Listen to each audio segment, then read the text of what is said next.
Hey, what is up guys, Massive here, back with another video, and we are back on Tournament Creator to showcase a Scrin versus T59 game.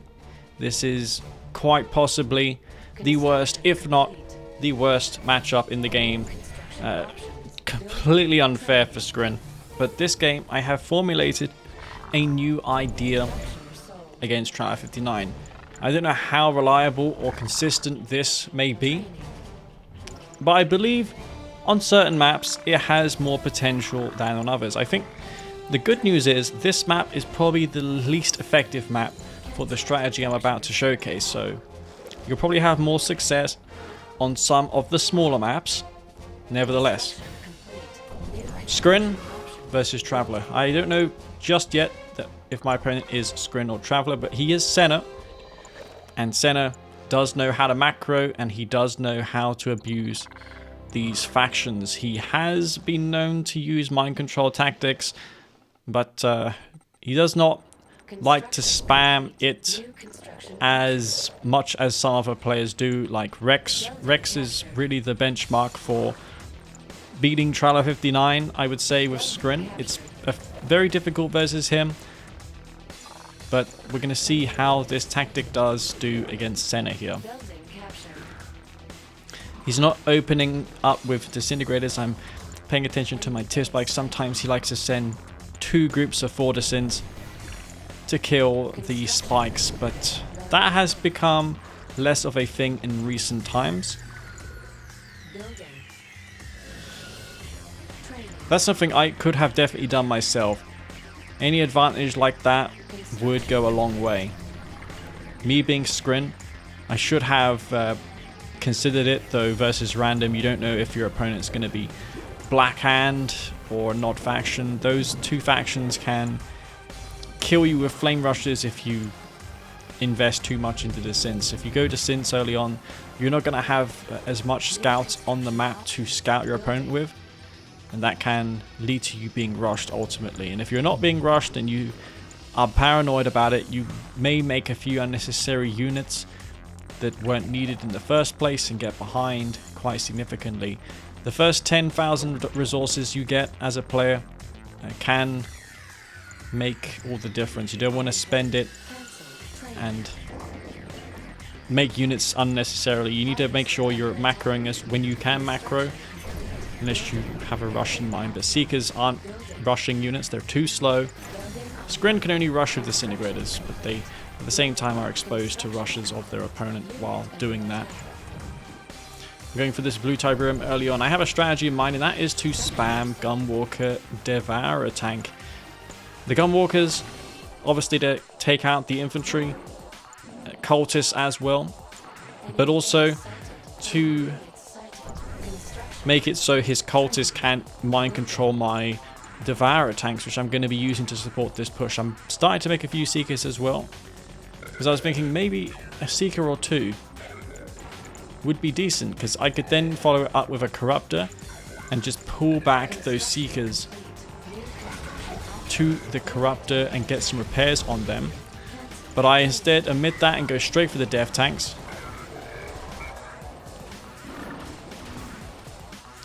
I think something I could have done here was to use the Ichor Seed near my Warp Sphere. Not for the intention of my Harvesters collecting the tip, but for my Dev tanks to charge up, because uncharged Dev tanks compared to charged Dev tanks, they are considerably less effective. But I got these Dev tanks coming out, and I am not charging them up. I'm hoping to use them at his field to charge, or his expansion. But I need to put pressure on him, and I need to do it now, because he could be getting greedy. He could be going for a tier 3 on the refineries, which he is doing. That's why I wanted to push here and now. I've got my EMP ready to fire off, but I don't deem it worthwhile on a singular storm column unless I can win out a big engagement here. These Gunwalkers not doing the DPS I want, obviously, versus these Mecha Ps. He didn't make any infantry, so this is the risk you take as Scrin. You can't really omit the Gunwalkers because the time it takes for Traveler to transition into Cultist is only like 10-15 seconds. Granted, they do require the upgrade, but it doesn't take long to research. So even though these dev tanks are uncharged, that combined with the gunwalkers are doing notable damage. He's trying to target down these devs, but sadly for him, he did not get that last shot off. And I can somewhat kite tripods. This tripod here is getting low on health. Senna will face this or not. Chooses not to. He can also use the temporal wormhole support power to slow down my army. And during this time, I have been floating a ton of resources. This was deliberate, however. What, however, wasn't deliberate was me not queuing a tier 3 at this time. Because I do have a follow-up strategy after these dev tanks and gunwalkers. And the reason dev tanks are so effective in this particular matchup is because they can deal with unshielded tripods quite nicely. Not having to take off a shield is a big deal.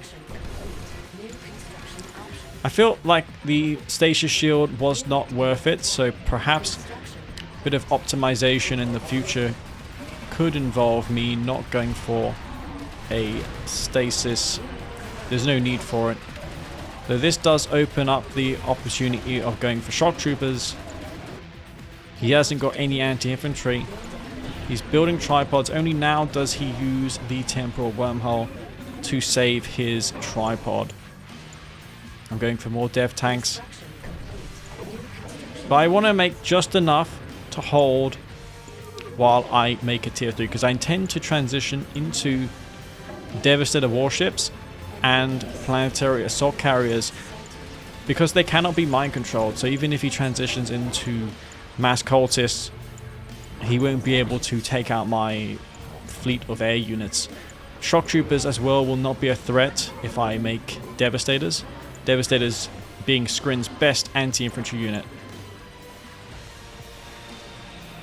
Reaper 17 sorely miss the Devastators, but at the same time, they can still face crush with Shardwalkers. Plus that blue shard upgrade is amazing versus infantry. Ravagers as well can do a decent job, but obviously not in this matchup. There's a lot of tripods now for Senna.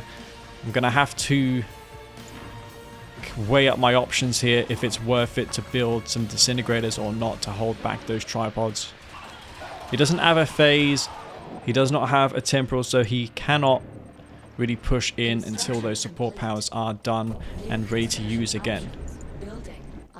Now, I've purposely been saving up resources this whole time to bank on these Devastators and planetary assault carriers. I'm going to go for a couple gravity stabilizers. Now, while it looks like I'm floating lots of money here and now, this won't be the case for very long, because the more gravity stabilizers I build to queue those packs, obviously the less money I'm going to have. It's going to trickle down very quickly. And I'm going to sell up my entire base for this transition. Third, fourth gravity stabilizer comes down, and I don't hesitate. I sell my drone platform off right away. I don't intend to expand. It's not really an all-in per se, because any one of my gravity stabilizers can rebuild the drone ship. But against Traveler-59, I need to make use of aircraft. And I need to squeeze out a lot of packs in as little time as possible. The reason for this is he's not going to have ample time to build up a defense. I don't want him to start spamming those mechapedes with the upgrade, the disc upgrade.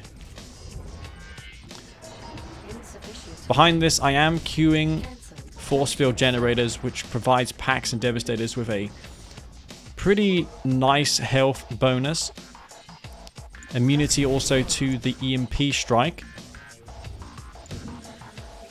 So packs are moving in. Senna has no idea what's coming his way. Just because I purposefully floated all that money, we see that my income is now gone back down to 0. The Hexapod has a triple disc segment inside, so it can start dealing huge damage to my aircraft, but he has not yet decided to fire on my air units. That's 9 planetary assault carriers, a considerable investment. Shard launchers, however, has been researched. I see a prodigy of his. I'm ready to use the puzzle swarm on it. I've got support powers available to me as well, like the stasis shield, so if he has a bulk of units that are threatening to my packs, I can always stasis them and then subsequently fly over those units and enable the ion storm. And whilst this has happened, I flanked his main base with the dev tank gunwalker, taking out the stasis shield. That was necessary to deal with the plasma missile battery spam that he had. Sadly for me though, that EMP did more damage to my own units than it did his. All the planetary assault carrier drones got caught in it. But yeah, with his army of shock troopers in stasis and that drone platform imminently about to go down, he calls the GG, and that is it on Tournament Crater. A strategy I felt could work against Traveler-59. I mean, what are they going to do if there's 9 packs and their response to it is just a handful of units? Scouting is key. You can expect your opponent to be playing normal. I sold my drone platform that game. I sold both my warp spheres. I was all in on that tactic. And the backstab with those dev tanks and gunwalkers taking out that nerve center was just the icing on the cake there. So hope you all enjoyed that game, guys, on Tournament Crater. It's a potential idea for that very dire matchup for Scrin. Anyways, this is it from me, Master Sleeve. Hope you all enjoyed it. Thank you to my patrons for supporting my channel and keeping this game active. So I'll see you all later, guys. This is it from me. Peace out.